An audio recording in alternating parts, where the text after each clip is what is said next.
Oi, pessoal! Olha só, essa aula de hoje vai ser a nossa última aula sobre o módulo 5, a frente C, ok? Essa aula é uma aula em que eu vou apresentar para vocês algumas aplicações que a gente tem aí na utilização dos resistores, ok? Então, ela vai ser uma aula que vai ser um pouco mais longa do que o que a gente tem acostumado a fazer, tá bom? Mas eu achei melhor fazer assim do que quebrar isso em mais de uma aula, tá certo? Eu achei que ficaria menos confuso dessa forma. Primeiro, eu coloquei esse esqueminha aqui para vocês, que faz um paralelo aqui entre os meus circuitos, que fala sobre a tensão, corrente e resistência. Então, olha só, com relação à tensão na minha associação, no circuito em série, gente, eu vou ter uma queda de tensão em cada um dos meus resistores. Então, a tensão do meu resistor, a tensão equivalente do meu resistor, vai ser igual à soma da queda de tensão em cada um desses resistores, ok? Já no circuito em paralelo, todos os meus resistores estão ligados ao mesmo valor de tensão, ok? Quanto à corrente, no circuito em série, todos os meus resistores vão ser percorridos por uma única corrente, já que eu tenho um único caminho para a corrente percorrer, que é esse caminho passando por todos os meus resistores, ok? No circuito em paralelo, a corrente ela vai ter mais de um caminho para poder passar, ok? Então, a soma de todas as correntes que passam em cada ponto do meu circuito é que vai me dar a corrente total do meu circuito ali, tá bom? Por último, a resistência equivalente. No circuito em série, gente, a resistência equivalente é maior do que a maior resistência da associação. Então, se eu tenho lá dois resistores, um de 100 e um de 50 ohms, a resistência equivalente vai ser maior do que a resistência de 100 ohms, ok? Já que a gente viu que a resistência equivalente nesse tipo de circuito é a soma de cada uma das resistências. Já no circuito em paralelo, gente, a resistência equivalente ela é menor do que a menor resistência da associação, porque como a gente viu, nesse caso, a minha resistência equivalente vai ser calculada por 1 sobre R equivalente é igual a 1 sobre R1 mais 1 sobre R2, e isso vai me dar, então, uma resistência equivalente menor do que a de cada um dos meus componentes, ok? E aí, então, olha só, vou começar fazendo a correção daquele exercício que eu passei para vocês na nossa última videoaula, ok? O exemplo era o seguinte, calcule a resistência equivalente. Então, eu quero, ó, a minha resistência equivalente, ok? A corrente total.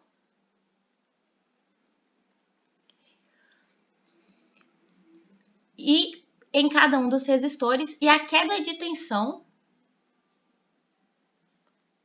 e a queda de potencial, desculpa, em cada um dos resistores. Calma, esse texto aqui ficou um pouquinho confuso, mas tudo bem. Ele quer que a gente calcule, então, resistência equivalente, a corrente, a queda de tensão em cada um dos resistores e o potencial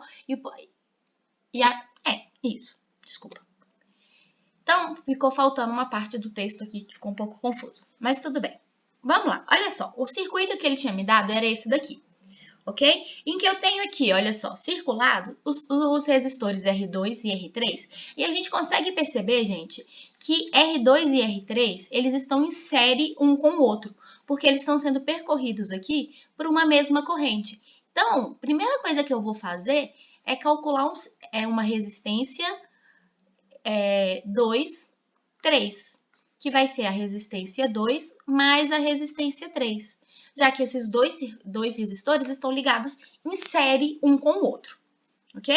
Eles são percorridos aqui por uma mesma corrente. Então, a minha resistência equivalente aqui, minha resistência 2, 3, vai ser igual a R2, que é 14, mais R3, que é 6. Então, 14 mais 6. A minha resistência 2, 3 vai ser igual aqui a 20 ohms, ok? E aí, com isso, gente, eu posso substituir esse circuito por um circuito mais simples, em que eu vou colocar o circuito 2, os resistores 2 e 3 como se fosse um único resistor, igual a gente está vendo aqui, ok?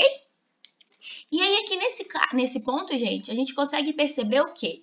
Que o resistor 2, 3 e o resistor 1, eles estão em paralelos um ao outro, já que o resistor 2, 3 está ligado aqui aos pontos A e B, e o resistor R1 também está ligado a esses mesmos dois pontos. Então, ó, esses dois estão ligados em série, enquanto esses dois aqui estão ligados em paralelo, ok? E aí, a resistência equivalente nesse caso aqui, gente, meu R equivalente vai ser 1 sobre R equivalente. Vou apagar. Então, ó, 1 sobre R equivalente vai ser igual a 1 sobre R1 mais 1 sobre R23. E aí, como a gente viu, a gente pode escrever isso daqui, gente, como sendo que a minha resistência equivalente é igual a R1 vezes R23 dividido por R1 mais R23, ok? A gente já viu isso daqui, como é que é feito na resolução do último exercício. Então, aqui eu vou só substituir os valores, que a minha resistência equivalente vai ser igual a R1, que é 5 ohms, mais R23, que a gente calculou, que é 20 ohms, dividido, desculpa, aqui é vezes, não é mais não, dividido por R1, que é 5, mais R23, que vai ser ali 20 ohms, ok? Então, a minha resistência equivalente aqui vai ser igual a 5 vezes 20, que vai dar 200. Não, desculpa. Que vai dar aqui no final uma resistência equivalente de 4 ohms, ok? Então, fazendo essa divisão, essas continhas aí, a gente acha que a resistência equivalente do meu circuito é de 4 ohms. Então, isso significa, gente, que eu posso colocar aqui um circuito que seria o circuito equivalente com apenas uma resistência, que é aqui a minha resistência equivalente, que é igual a 4 ohms, ok? Então, todo esse circuito pode ser substituído por um circuito muito simples que a gente está vendo aqui, ok? E aí, gente, nesse circuito equivalente, a gente tem que a corrente I vai ser igual a VAB dividido pela resistência equivalente, ok? E aí, então, a minha corrente total, que a gente vai chamar aqui de I total, vai ser igual a 120, que é a tensão que o meu circuito está sendo ligado, dividido pela corrente, pela resistência equivalente, que é 4. Então, a minha corrente total, nesse caso aqui, gente, vai ser de 30 amperes, ok? E aí, olha só, com isso a gente consegue calcular aqui a resistência em cada um dos meus resistores, ok? Então, para a gente calcular isso, a gente vai ter que usar o seguinte, dividir aqui. A corrente I no resistor 1 vai ser igual a VAB, né, que é a tensão no resistor AB, dividido por R1.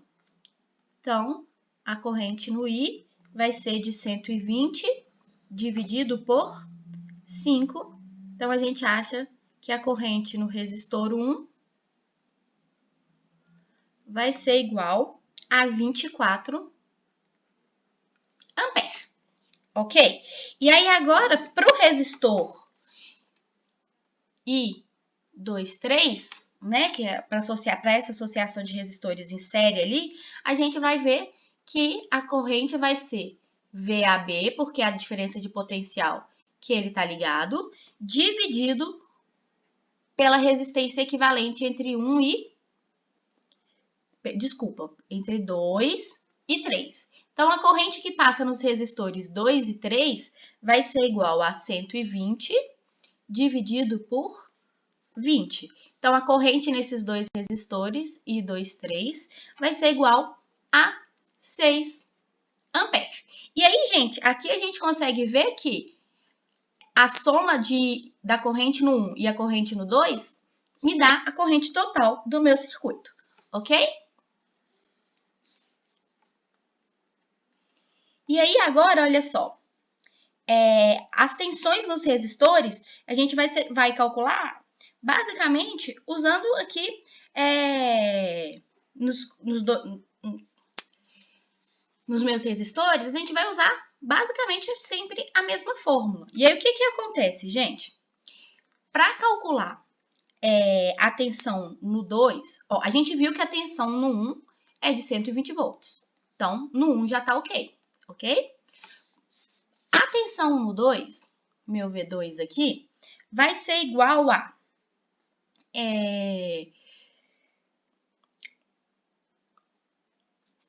a resistência no 2, né?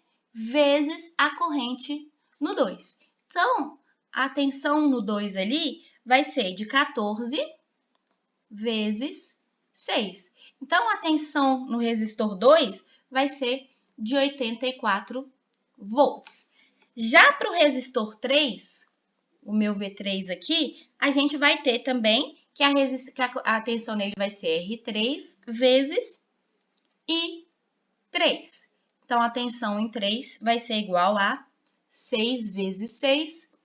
A minha tensão em 3 aqui vai ser de 36 volts. E aí, a mesma coisa, né, gente? Se a gente observar, se eu somar a tensão em 2 e 3 aqui, vai me dar a tensão a que os dois estão submetidos, que é de 120 volts, ok? Então, é isso. A gente viu aqui o quê? Que a gente vai usar a mesma fórmula para calcular a tensão em todos eles. Então, o que muda aqui é só a forma como eu vou fazer isso daí, ok? E aí, olha só. Divisão de corrente e divisão de tensão. Então, o que a gente viu até agora é que uma ferramenta muito útil na análise das associações dos resistores é a gente usar a proporcionalidade entre as grandezas para dividir corrente ou a tensão entre os meus resistores. A corrente se divide entre resistores associados em paralelo, enquanto a tensão se divide entre resistores que estão associados em série, ok? E aí, então, olha só, para analisar as possibilidades, a gente vai considerar dois resistores, primeiro associados em paralelo, que fazem parte de um único circuito, e considerado que a gente conheça a corrente que chega até eles, a gente consegue ver aqui o seguinte, olha só, que chega até o meu resistor ali, até a minha associação, uma corrente de 6 amperes. E aí a gente tem aqui dois resistores, R1, que é igual a R, ok? E R2, que é igual a 2R. Então, gente, o que a gente tem aqui é que R1 vai ser igual a R2 sobre 2, certo? Então, significa o quê? Que a resistência do R1 é metade do que a resistência do R2. E aí, olha só. E uma vez que eles estão em paralelo, o que acontece é que as voltagens, a diferença de potencial entre eles é igual. E as correntes que atravessam cada um deles se somam para fornecer a corrente total. E aí, utilizando essa relação aqui de que I é igual a V sobre R, a gente vai ter que a corrente em cada resistor é inversamente proporcional à sua resistência. Porque igual a gente está vendo aqui, ó, resistência e corrente são grandezas que são inversamente proporcional. Ou seja, quanto maior a resistência, menor vai ser a corrente que vai passar por ele. Ok? E aí, olha só. Como a gente tem que R1 é igual a R2 sobre 2, a corrente em 1 vai ser igual a 2 vezes a corrente no resistor 2. E se eles estão em paralelos e 1 é igual a I2, a gente substituindo, a gente acha então que a corrente no resistor 2 vai ser de 2 amperes. E aí, como a corrente no resistor 1 vai ser o dobro, nele vai ser de 4 amperes, ok? Então, o que a gente percebe aqui é isso aí. O que é importante a gente perceber é que a corrente em cada um dos meus resistores é inversamente proporcional à sua resistência. E isso, claro, para resistores ligados em paralelo. ok? Agora, quando a gente tem resistores, e aí, como a gente já viu, essa associação em paralelo é um chamado de divisor de corrente. Eu consigo diminuir a corrente que vai passar por um determinado resistor. Agora, se a gente considerar três resistores aqui associados em série, e essa associação submetida a uma tensão de 120 volts, o que acontece aqui é que eu vou dividir a tensão entre os meus três resistores. E aí eu vou ter os resistores da seguinte forma: R1 igual a R, R2 igual a 2Rs e R3 igual a 3R, ok? Como esses resistores estão associados em série, a corrente é a mesma para todos. Então, as tensões em cada um se somam para fornecer a minha tensão total. E utilizando, de novo lá, que V é igual a RI, a gente tem que a tensão em cada um dos resistores vai ser diretamente proporcional à sua resistência. Ok? Então, ó, tensão e resistência são diretamente proporcionais, já que I aqui tem valor constante, o mesmo para todos eles. E aí, portanto, se R3 é igual a 3R1 e R2 é igual a 3R1, a gente vai ter que a tensão ali vai ser igual a 3V1 e 2V1, ok? A queda de tensão no 3 vai ser 3 vezes a queda de tensão no 1 e a queda de tensão no 2 vai ser 2 vezes a queda de tensão no 1, já que resistência e tensão são grandezas que são diretamente proporcionais. E aí, como eles estão em série, V1 mais V2 mais V3 vai ser a resistência do meu circuito, a tensão do meu circuito. Então, substituindo os valores, a gente acha que a tensão no resistor 1 é de 20 volts. E aí, com isso, a gente acha que a tensão no resistor 2 vai ser de 40 e no resistor 3 vai ser de 60 volts. E então, por isso que a associação em série é um circuito que é chamado de divisor de tensão, ok? Então, se a gente necessita de uma tensão menor do que a que está disponível na nossa rede elétrica, para a gente conseguir funcionar um aparelho, é só a gente ligar um resistor em série com ele, ok? De uma resistência específica, que aí a gente consegue diminuir a tensão em um determinado equipamento, ok? E aí haverá uma divisão de tensão entre eles, o aparelho vai usar apenas uma tensão, uma voltagem que vai ser o que ele realmente precisa ali. O que a gente vai ver agora é sobre os circuitos residenciais, ok? Então, a gente vai ver um pouquinho aí das características desse circuito que a gente tem nas nossas casas. Então, olha só, no dia a dia, a gente consegue perceber na nossa casa que a gente consegue utilizar diferentes aparelhos elétricos de forma independente. Então, por exemplo, eu posso ligar a lâmpada do meu quarto sem utilizar as outras tomadas que estão disponíveis, certo? E aí, outra coisa que a gente vê é que a inserção ou retirada de um elemento não afeta o funcionamento dos demais. Então, se eu estou com a lâmpada da minha sala acesa e eu acendo a lâmpada do meu quarto, a lâmpada que está lá na sala, ela não deve sofrer nenhuma influência disso, ok? E para que isso aconteça, então, a gente vai precisar determinar de que tipo de circuito que a gente vai ter na nossa casa.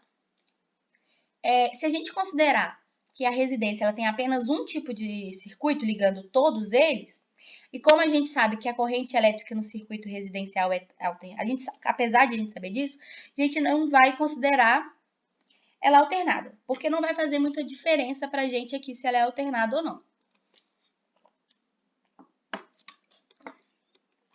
E aí, então, como a gente viu, já que o meu circuito ele funciona de forma independente e eu desligar um determinado aparelho não influencia nos outros, o que acontece é que aqui a gente tem nas nossas resistências um circuito em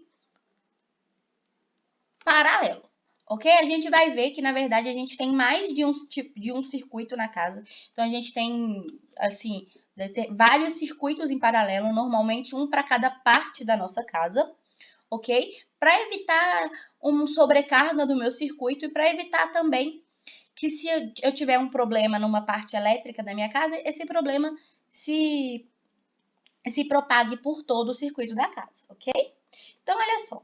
Os circuitos residenciais, eles são protegidos por uma chave disjuntora, que é o que a gente chama de disjuntor, que ele é colocado, gente, na entrada da rede elétrica da minha casa.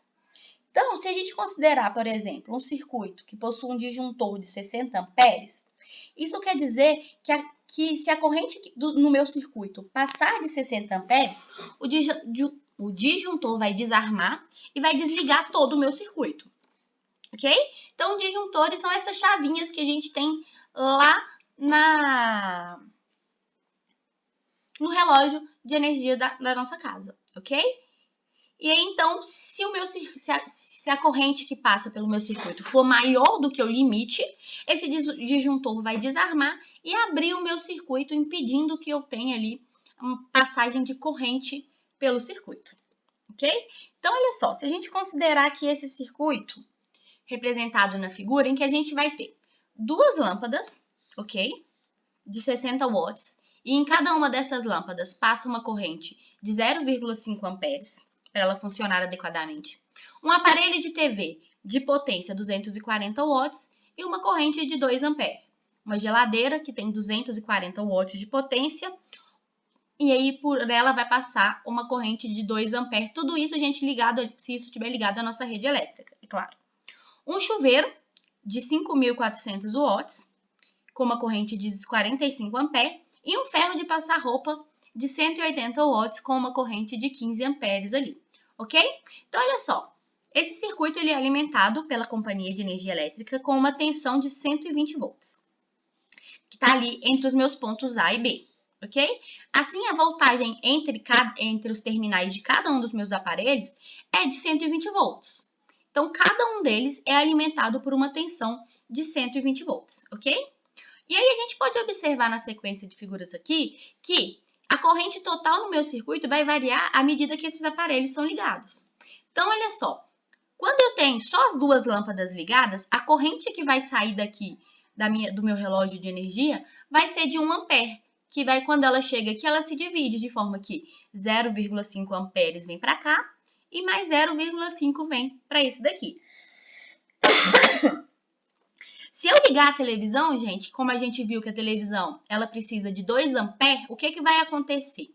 Vai acontecer que lá da minha rede elétrica, do meu medidor de energia elétrica do início do meu circuito, em vez de sair uma corrente de 1 ampere, passa a sair aqui uma corrente de 3 amperes, que se divide 0,5 para a lâmpada, 0,5 para outra lâmpada e 0,2 para a minha televisão. E isso vai acontecendo, gente, para cada aparelho que eu ligar aqui. Se eu ligar agora a minha geladeira, vai acontecer o quê? Que vai começar a percorrer lá pelo meu disjuntor, que está aqui, uma corrente de 5 amperes. Então, o que acontece, gente, é que cada vez que eu ligo um outro aparelho elétrico, eu exijo mais da minha rede elétrica, e aí, pelo meu disjuntor, que está lá no início do meu circuito, começam a passar uma corrente cada vez maior. Quando eu ligo um chuveiro, que em geral ali é o grande vilão da rede elétrica da nossa casa, vai começar a passar uma corrente pelo disjuntor de 50 amperes, já que o chuveiro, para funcionar, precisa de uma corrente de 45 amperes, ok? Então, gente, o que acontece aqui é que cada vez que eu ligar um aparelho, a corrente vai aumentar, ok? Então, ó, na ligação em paralelo, os aparelhos operam de forma independente. O funcionamento de um não interfere no funcionamento do outro, ok? E aí, olha só, como o funcionamento do ferro elétrico utiliza uma corrente de 15 amperes, a corrente se eu ligar ele aqui, nessa última situação, se eu ligar ele, vai começar a passar pelo meu disjuntor uma corrente de 65 amperes. Passaria uma corrente de 65 amperes. Mas como a gente viu que o disjuntor ele tem no máximo 60 amperes, o que acontece? Quando eu ligo o meu ferro ali e começaria a sair uma corrente aqui de 65 amperes, o que vai acontecer é que esse disjuntor vai desarmar. E aí ele vai desarmar, gente, de forma que, para que eu não tenho uma sobrecarga no meu circuito elétrico, ok? Agora a gente vai falar... Tá, deixa eu falar um pouquinho mais aqui. Porque o que acontece, gente? Se a corrente que passa pelos meus fios for muito grande, pode acontecer desses fios superaquecerem, ok? E aí, se eles superaquecerem, a fiação pode derreter, o que vai causar um curto-circuito e colocaria fogo. Então, os disjuntores, eles têm exatamente essa função de impedir que a corrente aumente. Se eu modifico o meu circuito e coloco só um disjuntor maior, vai passar uma corrente maior para aqueles fios que talvez eles poderiam não aguentar, ok? E aí, isso pode gerar aí um problema muito sério na fiação da minha casa, tá certo? Então, é extremamente importante que a gente tenha um circuito na nossa casa muito bem dimensionado, com fios de espessuras corretas e tudo mais. O que a gente vai ver agora, gente, é falando sobre alguns resistores que são importantes, ok? Uma aplicação que é muito comum dos resistores é no sistema de aquecimento. Porque, como a gente viu, sempre que eu tenho um resistor sendo percorrido por uma corrente, esse resistor vai aquecer, ok? E o fato do resistor apresentar uma resistência e, por meio do efeito Joule, transformar essa energia em energia térmica, pode ser indesejável em várias situações, mas em algumas situações isso é exatamente o que a gente precisa ali, que é o caso do nosso chuveiro elétrico, gente. Então, o chuveiro, ele é basicamente o equipamento que a gente tem em praticamente todas as casas, certo? E aí o funcionamento desse chuveiro é o seguinte, ele tem dentro dele um resistor que, em geral, é do jeito que a gente está vendo aqui, olha só. Isso daqui que a gente tem é uma molinha de um material que tem uma certa resistividade, que forma, então, o meu resistor elétrico ali, ok?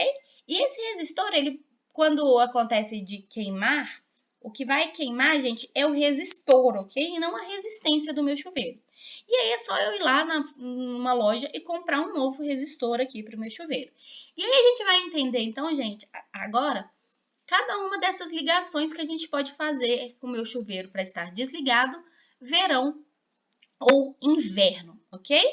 Então, olha só, nesse resistor é possível a gente notar que ele tem 3 partes por onde a minha corrente vai circular. E aí, se a gente analisar cada uma dessas partes, a gente vai ver o seguinte. No primeiro caso que a gente vai ver é quando a minha chave ela estiver ligada ao ponto C.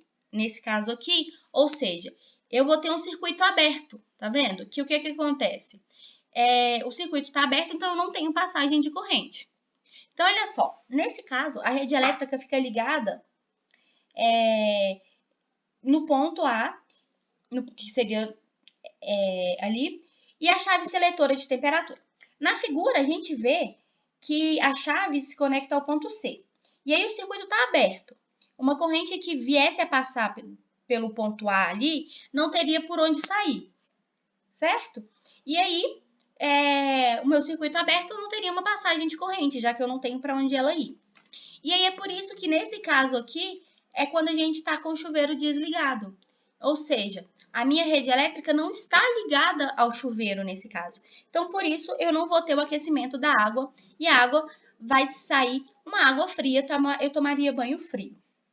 Agora, se eu ligar essa chave ali no meu ponto D, que é esse ponto aqui, olha só, o que acontece é que a corrente vai circular por todo o meu circuito, ou seja, por todo o meu resistor ali, certo? E aí a voltagem fornecida ao dispositivo, que é de 120 volts, e a resistência do chuveiro vai ser aqui de 4 ohms, que vai ser 2,4 da primeira parte mais 1,6 da segunda parte ali. Então, a corrente que vai passar no meu aparelho todo vai ser ali de 30 amperes, ok? Então, essa vai ser a corrente que passa pelo meu chuveiro nessa situação. E aí, nessa situação, gente, a gente consegue calcular a potência do meu chuveiro. E aí, para essa primeira situação que a gente está vendo, quando ele é ligado na minha maior resistência, a potência que ele vai dissipar é de 3.600 watts, ok? Que aqui é a nossa situação em que a gente tem o chuveiro ligado na posição de água morna, ok? Então, ó, quanto maior a resistência do meu chuveiro,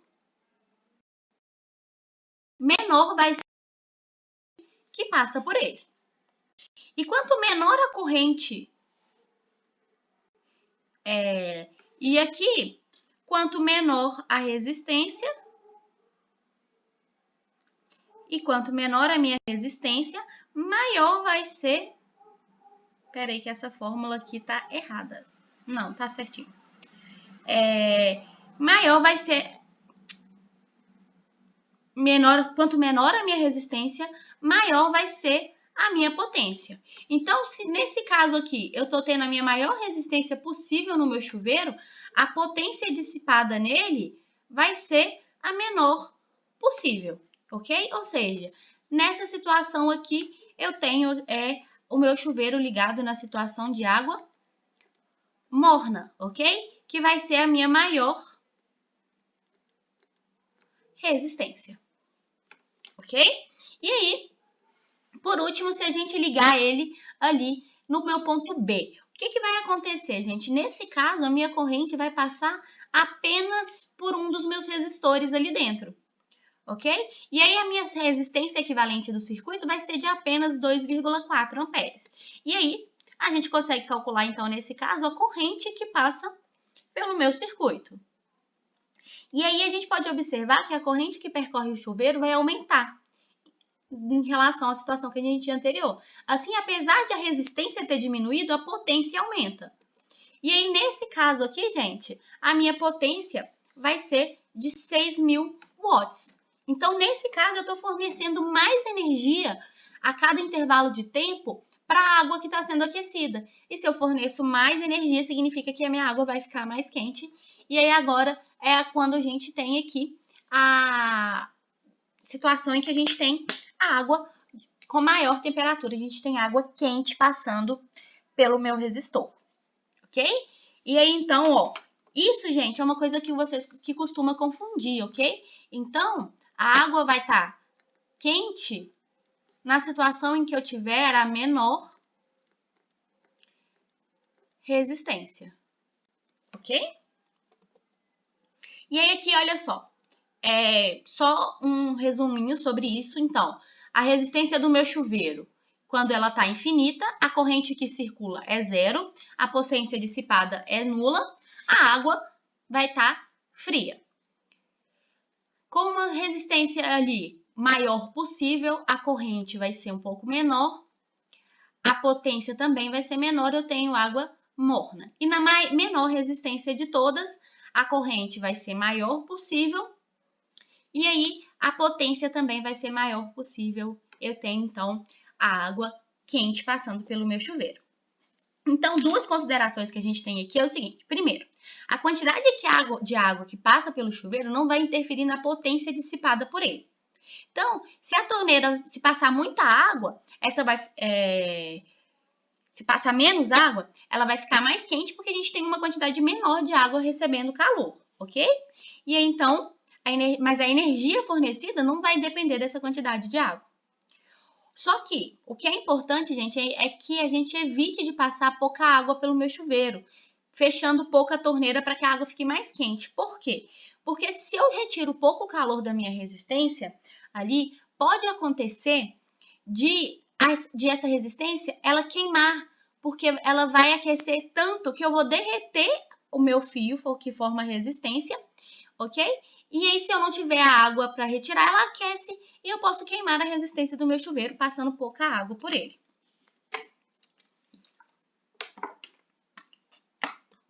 Ok? Agora a gente vai falar um pouquinho sobre as lâmpadas incandescentes. Então, olha só, todo o corpo emite radiação eletromagnética. A gente percebe isso, a gente já estudou isso aí no ano passado, certo? A gente consegue perceber isso como a gente já viu quando a gente chega perto, por exemplo, de um forno que está assando alguma coisa ali dentro. E aí, dependendo da temperatura em que esse corpo se encontra, ele pode emitir uma radiação eletromagnética que ilumina os objetos em volta, que é o que acontece com essas lâmpadas incandescentes. Com as lâmpadas normais, acontece basicamente a mesma coisa, só que em vez de eu ter um filamento, vai passar energia por um gás e esse gás vai ser aquecido, começando a emitir luz, ok? Nas lâmpadas incandescentes, que é o que a gente vai estudar no nosso estudo aqui, o que acontece é que o filamento dela, ao ser percorrido por uma corrente elétrica, se aquece tanto que ele fica incandescente e emite luz, ok? E aí, olha só, a gente vai observar aqui que o filamento ele é soldado aos pontos A, que é o pezinho da minha lâmpada aqui, ok? E ao ponto B, que é a parte da rosca da minha lâmpada.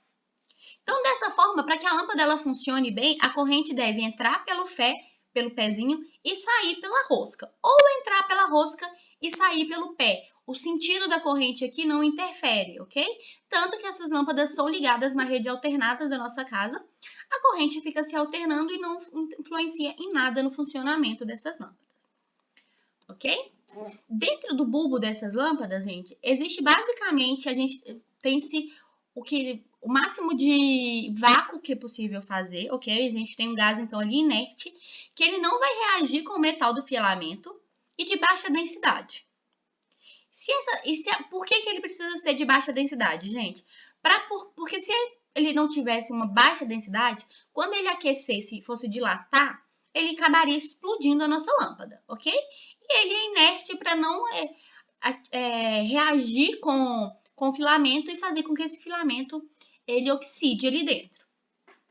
A parte amarela da lâmpada é formada por um material que é isolante, que ele vai servir só para dar sustentação para o filamento e para a rosca e para impedir, né, que a gente tenha um curto-circuito ali dentro. E aí a gente normalmente, como eu falei, na rede elétrica da nossa casa, a gente utiliza uma ligação em paralelo para essa lâmpada, ok?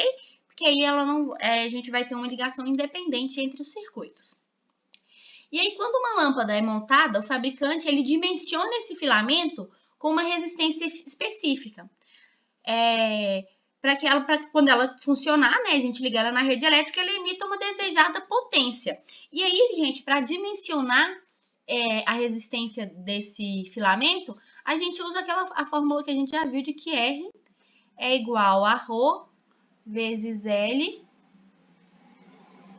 sobre a área, ok? Então, a gente consegue dimensionar aqui o valor da resistência para dimensionar a potência dessa lâmpada utilizando essa formulazinha aí que a gente já viu aí lá no capítulo anterior, tá bom? E aqui uma coisa que é bem importante, ó, o brilho dessa lâmpada está relacionado com a quantidade de energia luminosa que ela emite por segundo. Ou seja, está relacionada, gente, com a potência dessa lâmpada. Por isso, para a gente comparar brilhos, a gente vai sempre analisar a potência das minhas lâmpadas. Então, se eu quero uma lâmpada que ilumine mais o meu ambiente, eu vou pegar uma lâmpada com uma potência maior. Agora, se eu quero uma lâmpada para um ambiente em que eu não quero tanta iluminação, eu vou pegar uma lâmpada com uma potência que seja menor. Ok? Um outro tipo importante de resistor que a gente tem é esse que a gente chama de reostato ou potenciômetro. Esses aparelhos, gente, eles são utilizados quando a gente precisa controlar a corrente que passa por um circuito. Então, utilizando esse tipo de aparelho, eu consigo variar a corrente que passa, variando a resistência desse negócio. Então, os seus reostatos ou potenciômetro são basicamente aparelhos que têm a resistência que é variável, ok? Então, olha só, esse tipo de circuito é muito usado em aparelhos elétricos, ventilador, ok? Que a gente vai variar aí. Então, por exemplo, o funcionamento de um reostato é baseado no fato de que a resistência varia com o comprimento do resistor a ser percorrido por uma corrente. Então, a resistência é diretamente proporcional ao comprimento do meu resistor. E aí, o potenciômetro, gente, ele vai ser ligado em série com o meu aparelho, que eu quero controlar a corrente, para que ele possa dividir a tensão com a tensão que está chegando ali. E aí, a figura para o reostato no meu circuito, gente, vai ser isso daqui, ok? Qualquer uma dessas imagens que aparecer está indicando que o meu circuito está ligado a um reostato. E aí, vamos entender um pouquinho melhor aí como acontece o funcionamento, então, desse reostato. Ó, a gente tem o esquema a seguir, que é o funcionamento de um ventilador. Então, olha só, no reostato deslizante, a gente tem ali, ó, a resistência do reostato vai aumentar ou diminuir dependendo do ponto em que ele estiver aqui em relação à minha resistência. Então, a gente vai considerar como RV sendo a resistência do ventilador. Então, olha só, a resistência total do meu circuito vai ser a resistência do ventilador, já ali dos componentes do ventilador, mais a resistência do meu ponto AC aqui, já que essa chavinha ela pode mudar a posição dela ali em relação ao meu ventilador, ok? Então, olha só, na primeira posição, o contato ele é feito aqui no final do reostato, certo? Então, nesse caso, a minha resistência AC possui o maior valor possível. Então, a resistência total vai ser grande e a corrente no meu circuito vai ser pequena, certo? Porque como a gente viu lá que V é igual a RI, a tensão ligada é a mesma, então vamos escrever que resistência é igual a V sobre I. Então, quanto maior for a minha resistência, menor vai ser a corrente. Então, nesse caso, como a minha resistência é a maior possível, a corrente vai ser muito pequena.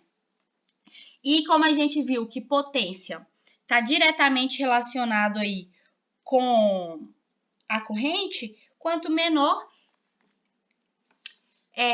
for a corrente, menor vai ser a potência. Então, nesse caso, o meu ventilador vai girar de forma mais lenta ali, ok?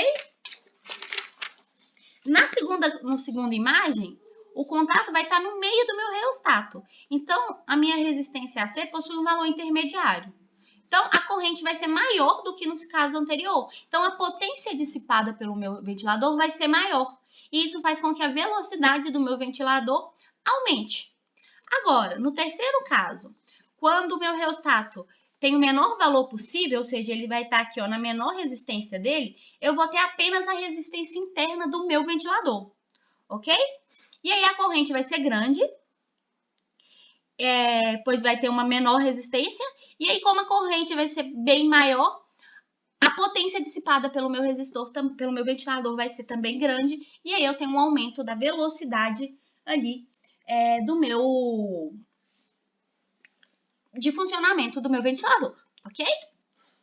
Então, ó, aí a gente consegue utilizar. Esse reostato também, gente, pode ser utilizado ligado em série com uma lâmpada para me controlar a corrente que vai passar pela lâmpada, ok? Aumentando ou diminuindo a minha resistência da mesma forma que a gente fez aqui. E aí eu consigo fazer com que a minha lâmpada dissipe uma potência maior ou menor, dependendo da situação que a gente tiver. Ok? E aí agora, gente, vamos estudar aqui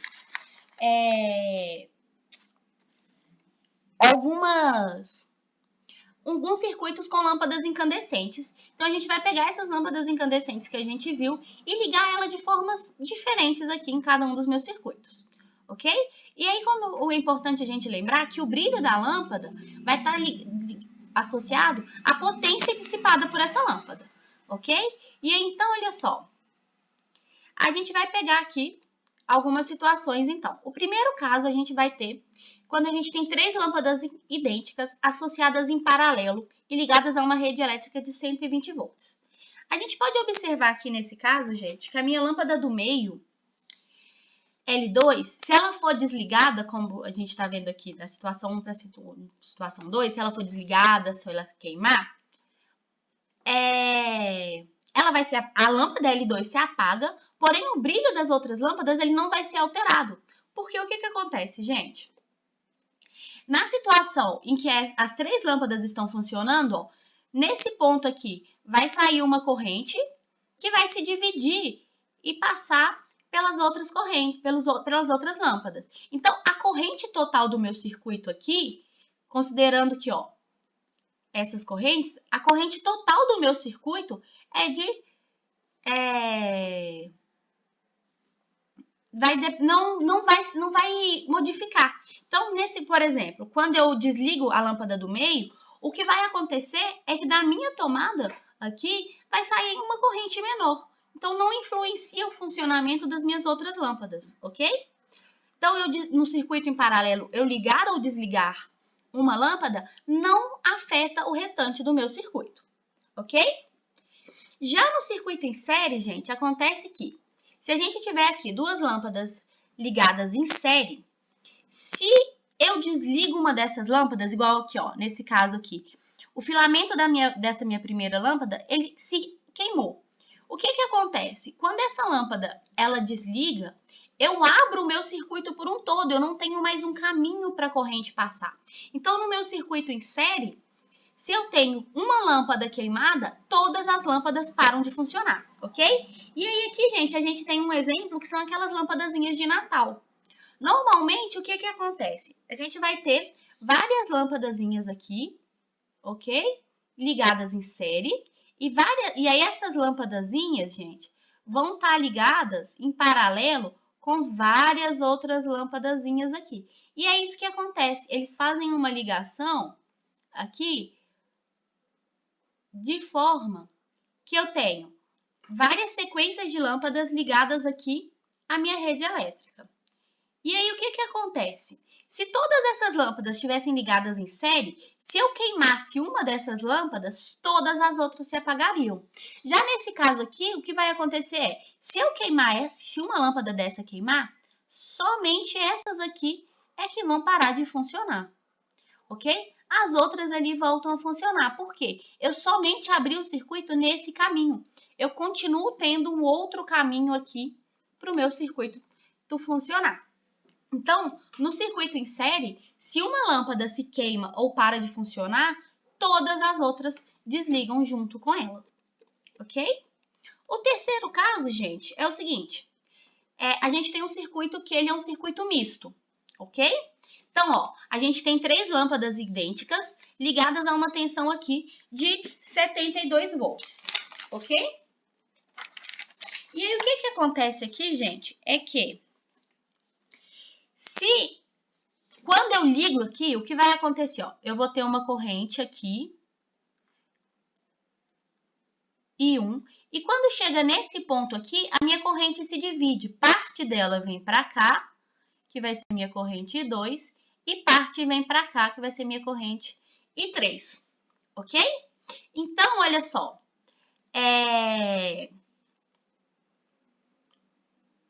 se uma das minhas lâmpadas ali se queima, então, ó, a lâmpada L1 vai iluminar mais do que as outras duas. Afinal de contas, ela está sendo percorrida por uma corrente que é maior, já que a corrente I1 ali vai ser igual à corrente I2 mais a corrente I3, ok? Então, a lâmpada que está em série, ela brilha mais do que as outras duas. Agora, se a lâmpada L2, por exemplo, ela queima ou ela for retirada do meu circuito, o brilho da lâmpada L3 vai aumentar. E o brilho da lâmpada L1 vai diminuir. Por quê, gente? Bom, se eu tiro essa lâmpada que está em paralelo, eu vou exigir menos do meu circuito como um todo. E se eu exigir menos do meu circuito como um todo, vai sair uma corrente menor da minha tensão, da minha rede elétrica, ok? E aí eu vou ter apenas 2 lâmpadas ligadas em série aqui, ok? Então, nesse caso, se eu desligar aqui, o meu circuito ele continua tendo um caminho para minha corrente passar, ok? Mas eu tenho uma alteração no brilho das lâmpadas que continuam ligadas. E por último, o quarto caso que a gente vai ver é quando eu tenho aqui, olha só, 2 lâmpadas de potências diferentes, ok? Então, olha só, as características delas são o seguinte, a L1 tem uma potência de... Aqui, ó, L1 tem uma potência de 30 watts e uma resistência de 480, enquanto a L2 tem uma potência de 60 watts e uma resistência de 240 ohms, ok? Essas lâmpadas estão ligadas em série e conectadas a uma tensão de 120 volts.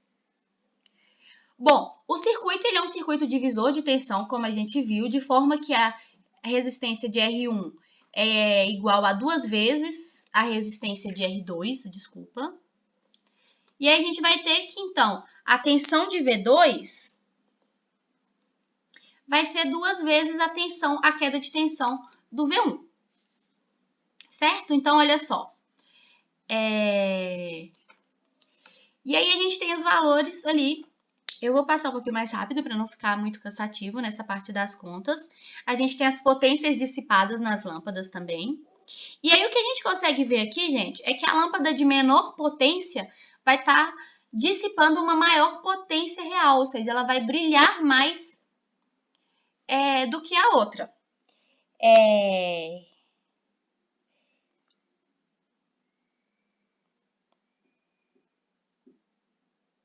Ok? Porque como ela tá ali ligada de uma forma que ela vai ter uma maior queda de potencial nela.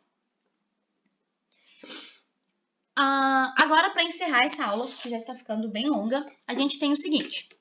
Vamos falar aqui sobre curto-circuito, que é bem rapidinho.